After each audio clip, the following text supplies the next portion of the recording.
Well, good afternoon and welcome back to the shop. So as you can see, I put the front of this car into guide coat, right? So the guide coat is the dark black, and again, it's just a dusting, very easy to sand off.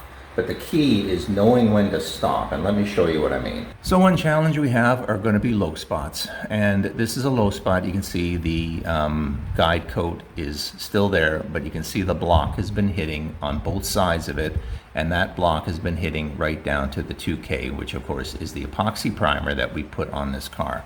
I can't sand this anymore, or I'm just going to erase the epoxy, which I don't want to do. Now this is a dark spot. That's relatively dark, which means this is so deep that even if I put another 2 coats of primer on this car and came back, when I sanded this, it would probably end up the exact same way, so we can't do that. Over here though, where we get these just a little bit of a light grazing here, and again, 2 spots on either side that we're hitting, so we can't get that out. But what we can do is, this is so close that when I put a couple of coats of 2K primer or a high build primer and I come back with my block, that will flatten out. I don't have to fill that. This one absolutely needs filling.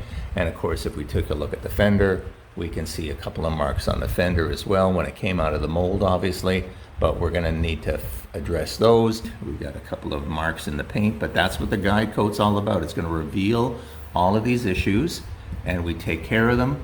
And that way there, we're going to be able to put the paint on this car once we get the other coat of primer put on. It's the same thing up on top here as well. This here, as you can see, we're just starting to touch into the epoxy primer as we were sanding this area. Again, touching into the epoxy primer. But this area here is just a little low. But again, this is so light here that if I would just sand on a little bit more, it would go away. But I know by doing that, I would be getting into the epoxy. So when I spray this with another couple of coats of high build primer, this will sand out and I won't have to worry about that. That doesn't have to be filled.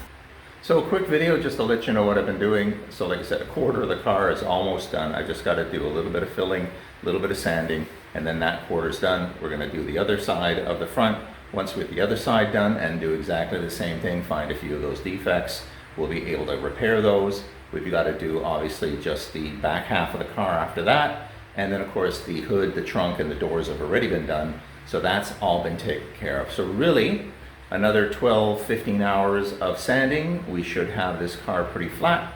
And once that happens, we'll be able to put the other coat, a couple of coats of primer back on it. As I said before, this is the flattening stage. The car is getting flattened at this point. We're going to find all these defects. We're going to take care of all of that. So when we spray it again with 2K build primer, high build primer, we're going to come back with the block and we can flatten it out again, but this time I don't have to worry about flattening spots like this or finding spots like this. At that point, I'll be using 600 grit sandpaper and we're just going to smooth out the primer, and once that primer is smoothed out, we can then get this car ready for paint. Anyways, hope you enjoyed the quick update. If you did, hit that like button. I'll see you next time.